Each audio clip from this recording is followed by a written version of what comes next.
Hey, are you ready to really start that email list? You've heard about it, you know you should do it. Maybe you've, I don't know, experienced some outages or algorithm stuff that you are tired of and you want to have more control of your people that follow you and be able to contact them anytime.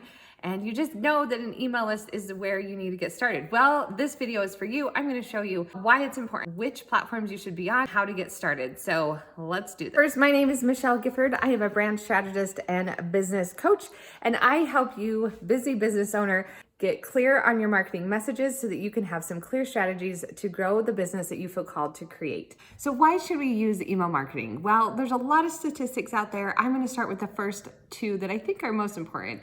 And the first statistic is for every dollar you spend on email marketing, you make $42. So that's an ROI, or return on investment, of $42 for every $1 spent. That's like 4,200%.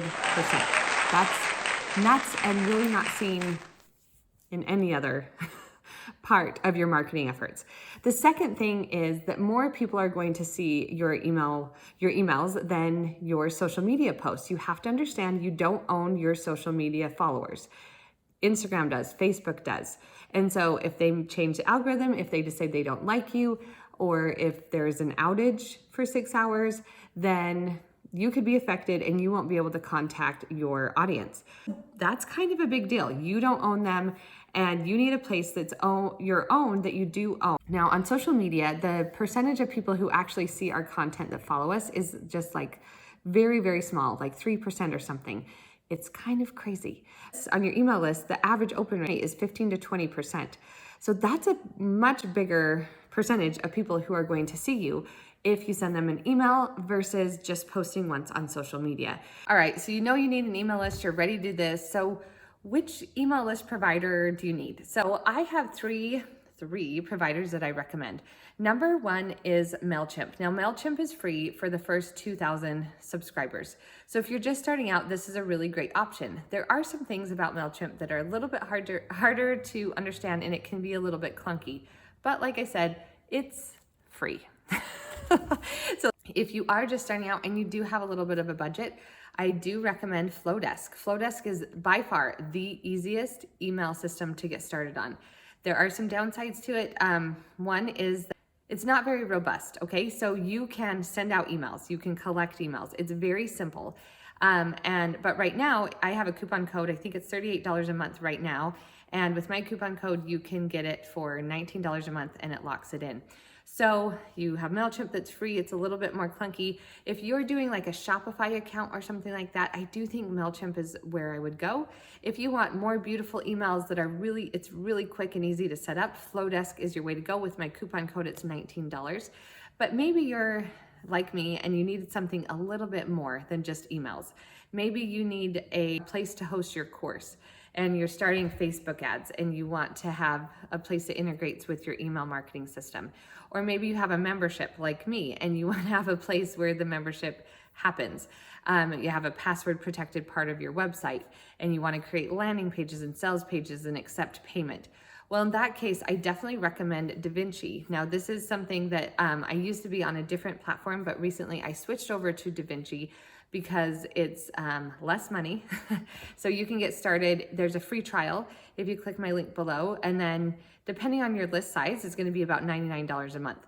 But if you've looked around at the other systems that have course creation options on there and course hosting, you're going to find that this is actually one of the best options around, and I personally love it. So those are my 3 recommendations. Next, let's talk about how do you even get people on your email list? All right, so this is a good question. How are we going to get people to give us their emails? Best thing to do is to set up an opt-in, or maybe you've heard the term freebie or freemium. There's a lot of different words for this, and the gist of it is that you give something for free or nearly free to your audience in exchange for their email address. And they give their email address and then you send them whatever the free thing is. So some examples of free things are a PDF, a video training, an ebook, a checklist, a template. These are all things that you maybe already even have created that you could give away for none dollars, and then you just get their email in exchange. This is the simplest way to do it, and what I recommend from the very. We've chosen our email platform. We are going to create an opt-in. Now what's next? We need to figure out how to get people on our email list. The easiest way is to start talking to your audience about your freebie, your freemium, the thing that you just created. And you can start talking to them and offering that to them. That is the first step. Then you can, whenever you're on podcasts or you're creating blog posts or YouTube videos, you can talk about your freemium and get people on your list. Which reminds me, hey, do you want to get on my list? Awesome. You can text email to 951-309-7885.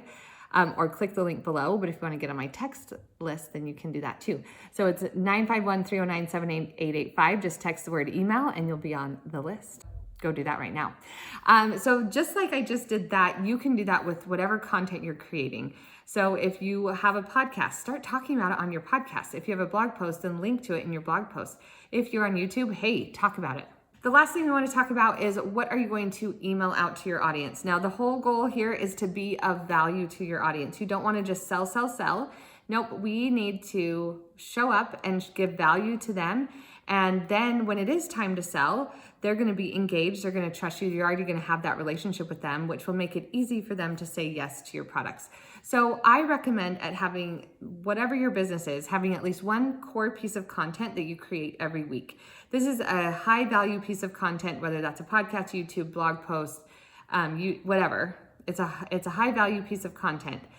Well, from that, I usually take out some really great content and I email it out to my email list. And you're going to say, Michelle, but they've already heard that. I can't duplicate. I don't want to be redundant.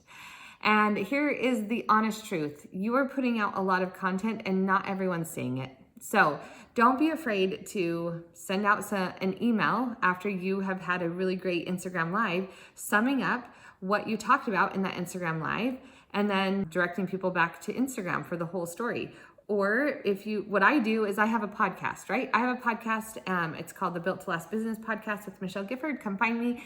And so I do a podcast, and then every week I actually send 2 emails, but one of those emails every week, I send a link to my podcast episode, kind of describing what it's about, giving them the key things that they're going to get from listening. And I send that out every week. This is what you should do. That is my core piece of content. You need to figure out what yours is and then just send value to your audience whenever you can. I recommend emailing at least once a week, if not twice a week. Okay, I know, it's okay. You're gonna do it anyway. All right, those are the 4 steps to getting started with your email list. Number 1, you're going to choose a platform. Number 2, you're gonna create an opt-in. Number 3 is you are going to let people know about your opt-in. Number 4, you're going to email your list at least once a week. Now listen, if you want some more help, I have a 14-day email list challenge that you can say yes to, and you can, there's a link below. You can get it and it'll walk you through step by step how to build that email list and how to grow it and how to do all the specifics of what I was talking about, but more detailed. It'll walk you through the step-by-step process of getting an email list started from start to finish and how you can grow that. Thank you for joining me, and make sure you follow and subscribe so I can see you next.